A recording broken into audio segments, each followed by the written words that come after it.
You're the old county fair, New Hampshire. You are a friend that cares. Yes, you feel like home to me. Feel like home to me.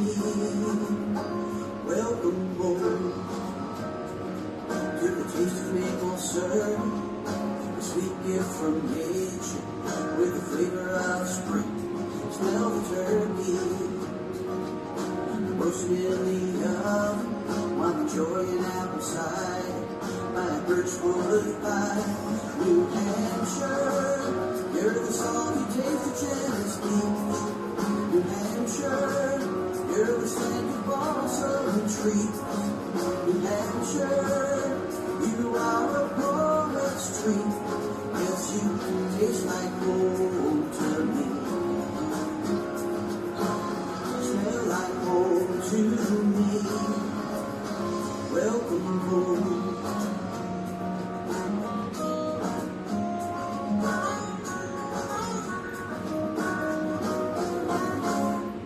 From Kriswill march in the great northwoods, down to Hampton Beach and the Nanox Peak. And like-handed girl, you're the only place on earth where I belong. Welcome home. Give a little calm, it was round the shores of the lake at dawn. Welcome home.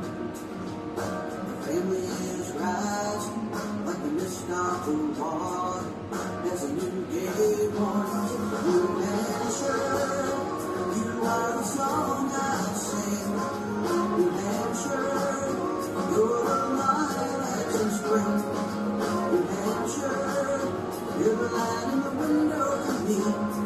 Yes, you sound like home to me. Look like home to me. Oh, you feel like home. I know I must be home. How I long for home. It's so good to be home in New Hampshire. New Hampshire.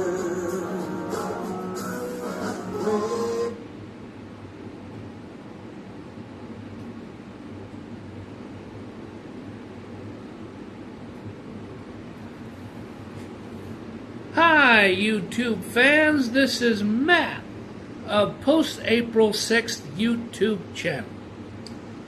Well, look at this baby. I think I've talked about this in another YouTube vlog, but this is the Sheraton Distinction.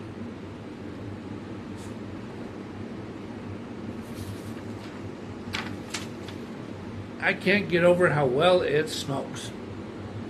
Okay, what today's vlog is going to be about is about the story idea about a man named Gibson Marshall Kriswill.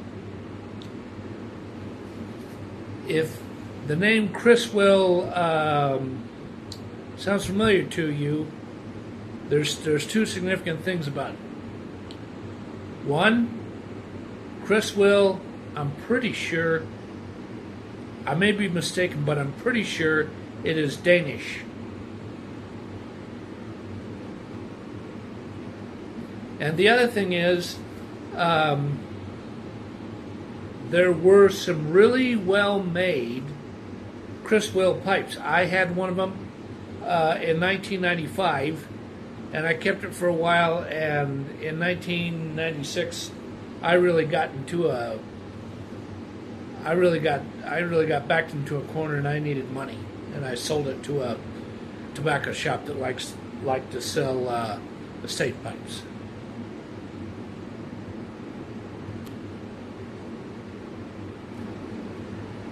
And what goes on in Gibson's life is pretty shocking. But due to the fact that the right legal authorities step in, he comes out pretty well financially. Yes.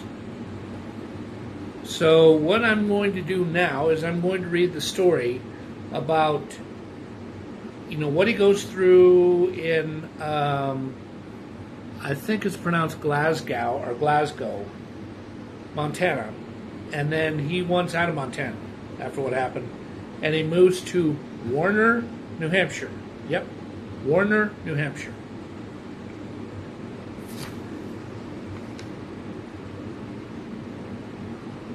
Okay, so I'll start reading now. Gibson Marshall Kriswill was glad to live in the rural part of the state of New Hampshire, in a township named Warner. He won a major lawsuit 4.5 months ago at his previous temporary address. Was located near Glasgow, Montana, a part of the northwestern United States that was quite backwards.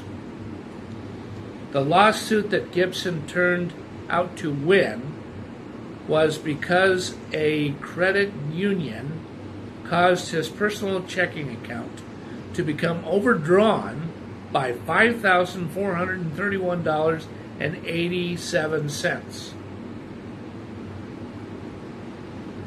That the credit union thought was his own fault.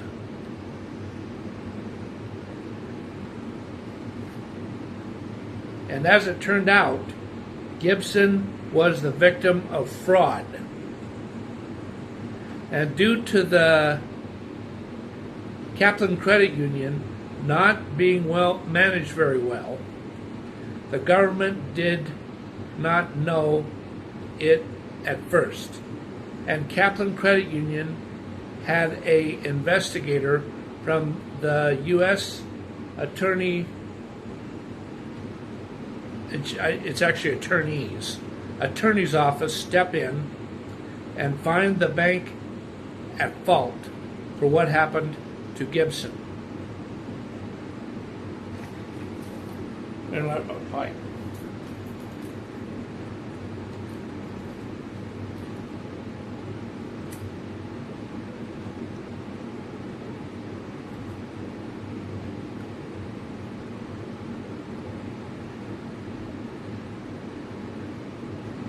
So I turned down the flame, it was really on high. Okay, back to the story. Meanwhile, after the shocking discovery of the overdrawn checking account, Gibson's only living girlfriend left him. He lost his house, his furniture, and all 7 of his firearms. 41 DVD movies, most of his clothing, and he lost his job as a manager of a gas station and convenience store.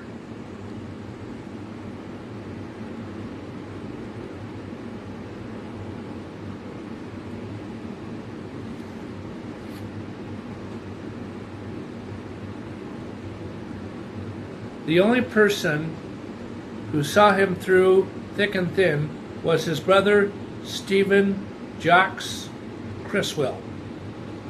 Brother Stephen let him live at his house and helped him overcome depression.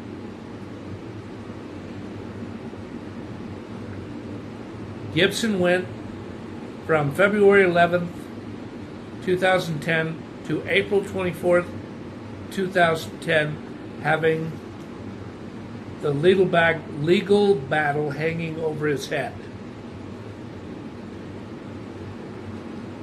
And after he was notified that a out-of-court settlement of $269,000 was going to be awarded to him, he was feeling sad and confused. On May 14th, He took ownership of a nice house in Warner, New Hampshire that is a 6-bedroom, 3-bathroom, 2,844 square foot house sold for $83,356. I mean, that's dirt cheap. Because, see, back then, housing prices were way different versus now. This is 14 years ago. And you could find a house like that at that price a lot easier in New Hampshire then versus now.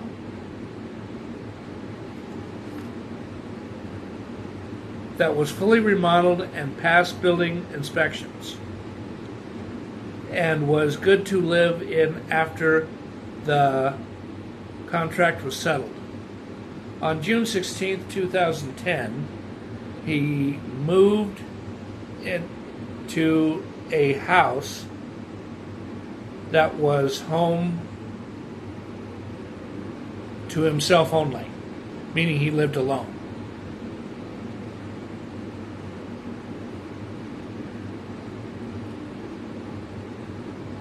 He chose to sleep up in the attic until he got all of his furniture delivered into his new home. Wednesday, June 16th, was an eventful day for Gibson. He leaves Montana at 10:25 a.m. on a flight out of Glasgow International Airport and landing in Manchester Boston Regional Airport at 2:15 p.m. Then got a luxury airport shuttle ride lasting a time of 35 to 40 minutes. Because, let me stop reading. Me putting that in there, that is the best personal estimation I can make about the Boston Regional Airport all the way out to Warner, how long it would take. Okay, so I'll continue reading. After he arrived at his house, he unpacked a few things into his new home. Treasured items like his meager wardrobe, consisting of 7 different shirts, 5 pairs of underwear, 6 pairs of black gold toe socks, 5 pairs of pants, 1 pair of long johns, thermal underwear, 1 pair of gloves, and 2 coats.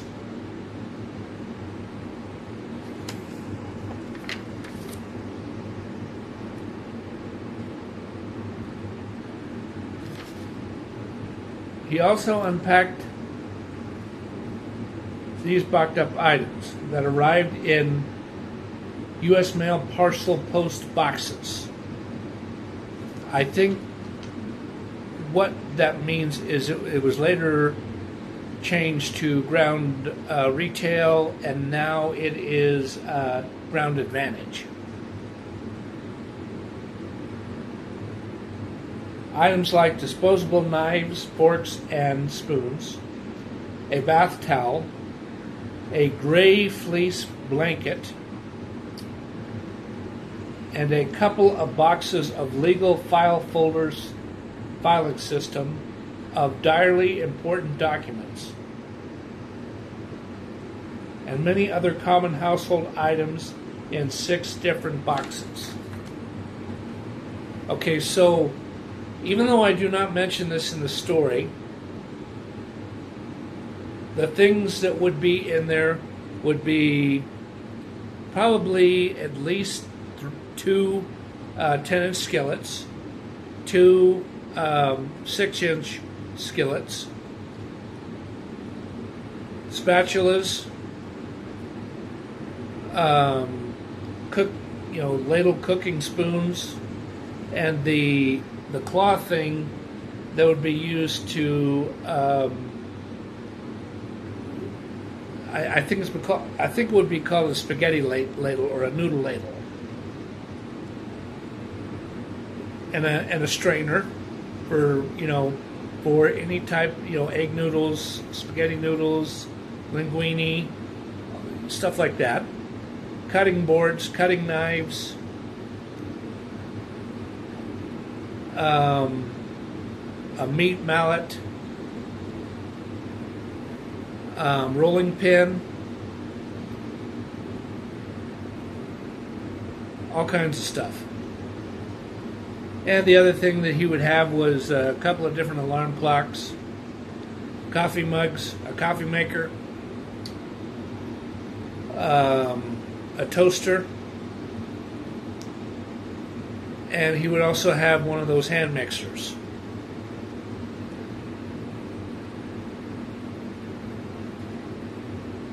And on top of all that, he would have kitchen towels, bathroom towels, bed sheets,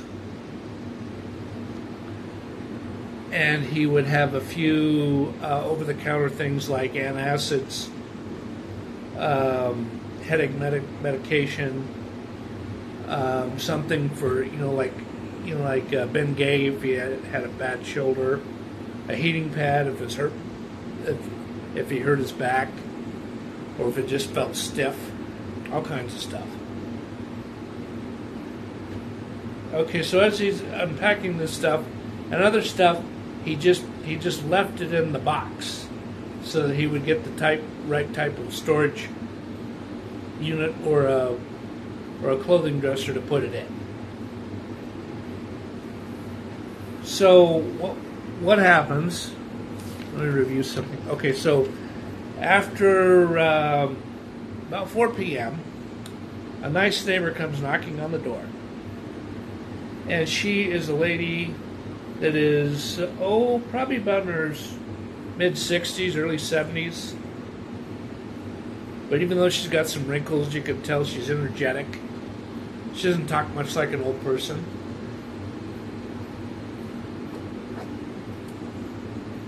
And she comes over to give him some gingerbread and some nice oatmeal and raisin cookies that she cooked herself. Because things are spread out enough that the distance between his house and where the neighbor is about the equivalency of about 2.5 city blocks. Yeah.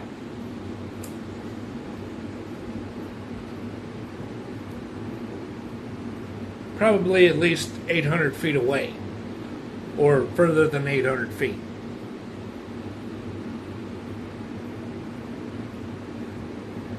And the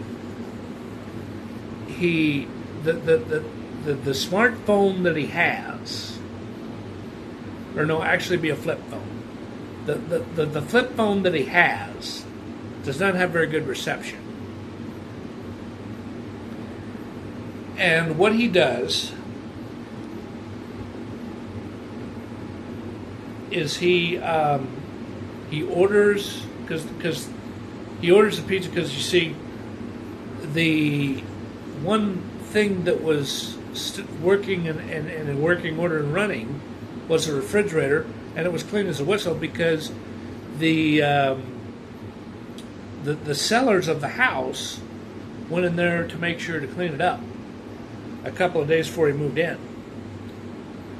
and they did some dusting, and they cleaned some windows, and got everything just really clean as a whistle. And he orders a pizza, and due to the fact that he is a new customer, they give him the choice of some 2 liters of soda. The one that he so decides to do is Coca-Cola, a 2 liter.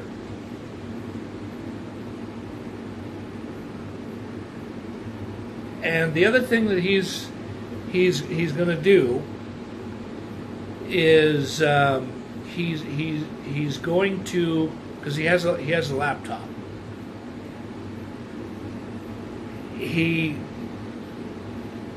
He gets in on a internet connection with if it's not Comcast or AT&T cable, it's one of those cable companies that has a Wi-Fi signal. He gets that established, and he starts looking up car dealerships, and he starts looking up companies to rent cars, because he wants to do that first, because he wants to do things the right way. He wants to get a rent-a-car established before he before he starts driving around and actually goes to look at cars and give them a little bit of a test drive before he places a deal on the car or decides to buy it, because he's not going to do any of this 3 to 5 year car loan financing. He's going to pay cold hard cash.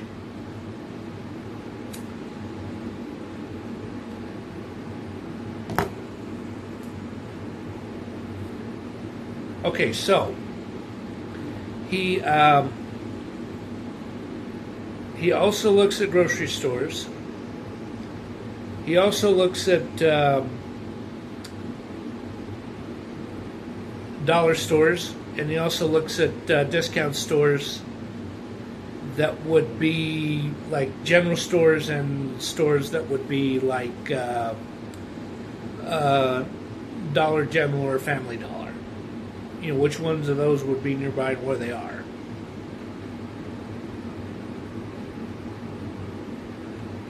And the other thing that he brought with him that was part of the luggage, he probably paid at least, I would assume, no, I take that back. I was going to say about $80 to $90, but I just thought of something. He got the 2 big pieces of luggage that had all kinds of stuff in it, not just clothing and a few toiletries and personal items. He had a nice plush sleeping bag, and he put that over the top in the on top of his seat in the when he flew from Glasgow, Montana International Airport to the East Coast.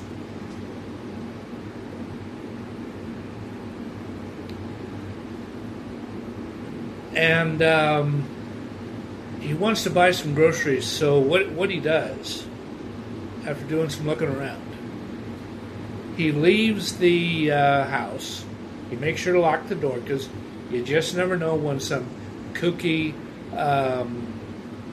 burglar who's been casing that area wants to break in and steal something. He goes to that nice senior citizen lady that gave him the gingerbread and the cookies, and asks if she would be willing to drive him to a grocery store. And she says, well, if you're going to do it, and she writes down her phone number. She says, call me at this phone number at 4 o'clock, and we'll go down there because the grocery store closes at 7 o'clock. Okay, so he after he ate the pizza, and it's about, and he does some more internet searching, and he starts writing some personal notes about some stuff. At about 3:45, he calls the lady, but she doesn't answer. So he waits about 5 minutes, and then he calls again. She answers again. He says, "Oh, sorry about that. I was in the bathroom." He says, "So would you like me to take you to the grocery store?" And he says, "Yes." And he says, "Come." He said, He says, I got a couple more things to do. In about 20 minutes, we'll leave here, and I'll come knocking on your door. So, 20 minutes go by. Here's a knock on the door. He grabs his coat because he knows, it could be pretty cold. Wise move. And she has this fairly big Toyota. Or no, actually, I take it back. She has this old...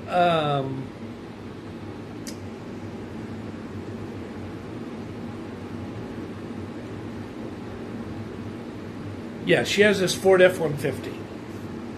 That's one of those, or a Ford that has an extended cab in the back. Not a four-door truck, but an extended cab. So he sits on the passenger side, and as they're driving, she just asks question after question after question after question about stuff to get to know him.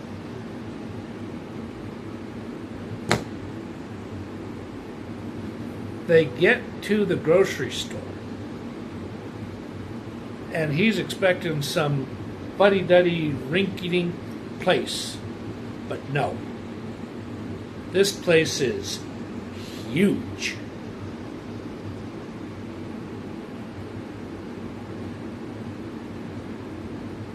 It's a grocery store that has 20 different aisles on it. And next to the deli is a little, what would be called a kiosk or mini restaurant that is open to close. And he just goes through the whole store, and I tell you, he had a shopping cart, really chock full of ton of stuff. He bought a couple of different steaks, ground beef, breakfast sausage, bacon, eggs, 2 different types of coffee, 7 different spices, sugar, flour, parchment paper, wax paper, gallon-sized freezer bags, sandwich bags, cellophane wrap, or what's also often called saran wrap, air freshener, WD-40, brake cleaner, a smoke detector,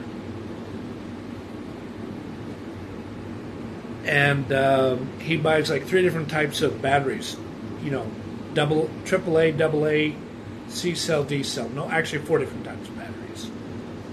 What is called dry cell disposable batteries. And he pays for probably $135 worth of groceries.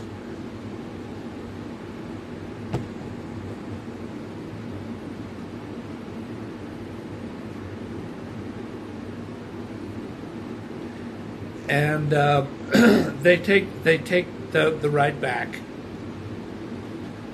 and she, they kind of hug when he drops him off, and she says, "It's really nice to see you. You're a very nice man." And I'm gonna do some reading tonight, but if you want to email me, it's your send her email address.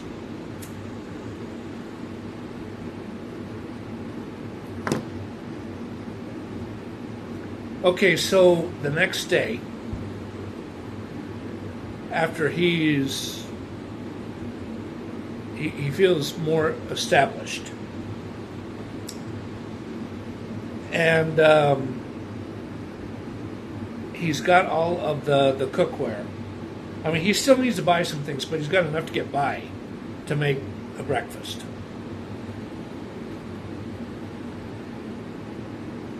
he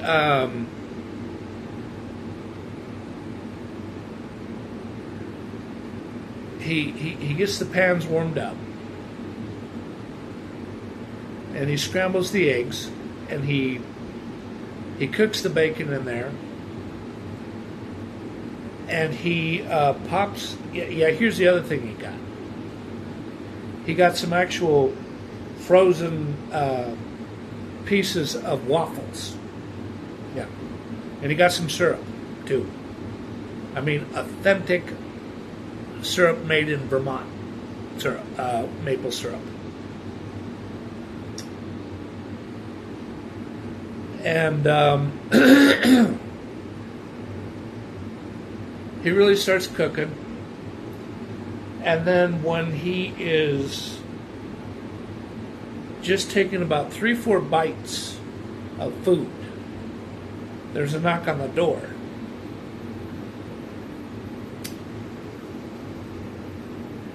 He doesn't get robbed, but the guy who comes to the guy who's standing at the door, he can tell because this guy's eyes are about like this.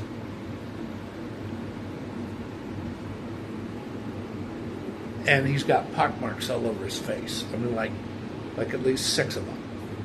And his lips are his lips got cracked in there, and it's got some build up in a little bit of cakiness around this part of his lips. And he says, "Sir, can you please give me at least $10? Because there's this restaurant that's and I haven't eaten anything to eat in almost 2 days." And he says, "Nope." He says, well, "What do you mean, nope?" He says, "No means no, guy. It's time for you to leave. I don't know you, man. Can't you at least give me $1? The answer's no. Well, how much money do you have? That's none of your business. Get out of here before I call the cops. Get out of here." And the guy goes, "All right." And he turns his head around, and he's saying F, F, F, F, F, as he's walking away.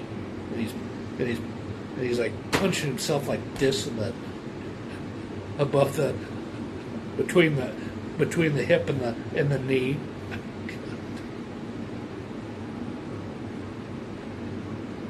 Oh boy. Oh boy. So he goes back to the table, and he keeps eating away. And then he starts doing the dishes, because the one thing that he forgot to get at the grocery store was dishwashing machine detergent, or automatic dishwashing detergent.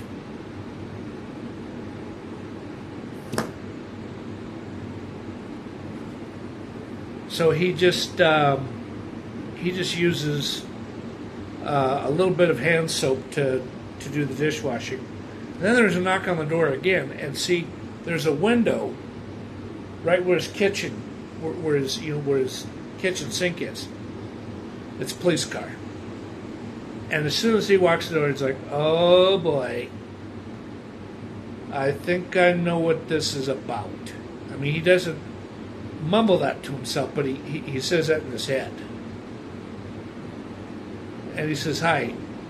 And he says, and it's a guy who is a sergeant with, it would either be Warner New Hampshire Police or something county police. And he says, "Sir, how are you today?" And he says, "Fine." And he says, "My name is such and such." He says, "Do you need to see my ID?" And he says, "No, sir, that's not necessary. The reason I stopped off here is we're looking for somebody who is a convicted felon." And he says, "Yeah, I had a feeling about this. He says, well, he says, there's no consequence for you, sir, but what do you mean by that? You know, the sergeant says that.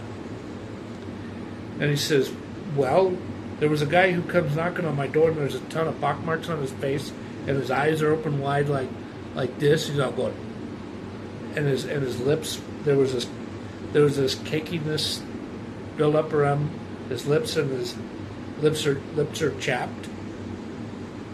And he wanted $10, and he says, and the sergeant says, well, Mr. Kriswill, I think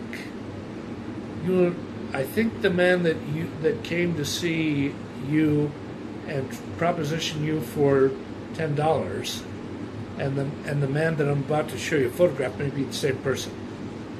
Just 1 second. So he reaches into his that hard metal clipboard with that compartment in it, and he takes out a mugshot of the guy, and he says, that looks a lot like him. The only thing is, his hair was a little bit longer up here, and in that hair his hair is noticeably shorter, but it's the same color.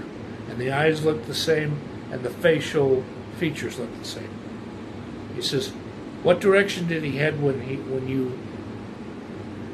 after he left here?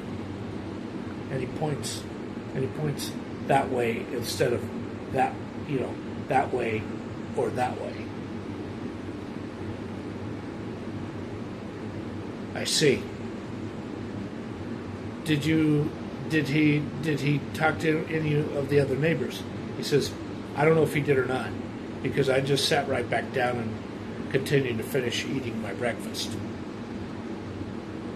I just wanted to forget about it and concentrate on all the things I need to do to move in here, he says. And the sergeant kind of smiles and says, yeah, I know. I moved from one house to another a year and a half ago, and whew, it can be quite an enduring thing, one hell of a thing for even the best people to go through, isn't it? He says, and Kriswill says, yep, that's right. And he said, one more thing before I go. And he takes out a wanted photograph, copy paper printout. And it's a color photograph of this guy's face. He says, would you be willing to keep this? And if you see this man again, please call us immediately, because he is wanted for drug trafficking, making criminal threats to a front-end supervisor at a hotel, and also he tried to chase a girl down, 11-year-old little girl on a bicycle. He tried to chase after her to take her bicycle away from her. And Gibson's like, oh my God, this guy needs to be arrested and taken off the streets and put away for good. And the sergeant says, oh yes, indeed, you're absolutely right, and we're determined to keep looking for this guy until we find him. We can't give up. And then the sergeant puts out his hand. He says, thank you, sir, for taking the time to let me advise you about this individual, and you have a good day, sir. I have to go. I have other rounds to make to try to find this individual. Okay, you have a good day, officer. Thank you very much. Thank you, too. And he gets in his car and he drives off. Yep.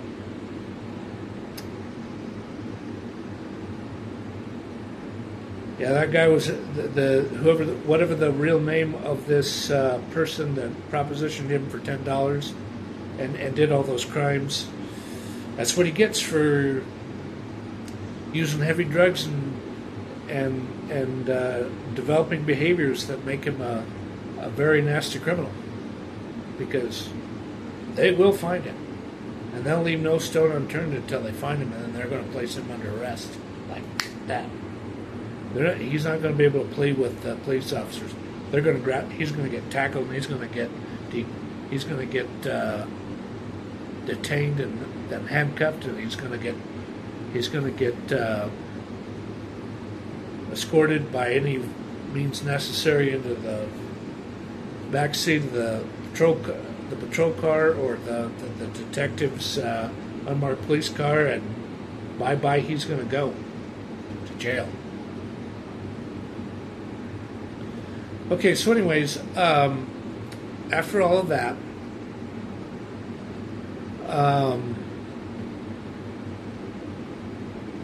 Gibson develops a plan in his mind. He says, okay, I think what's best to do is first get another cell phone plan. This flip phone that I got, it's got to go.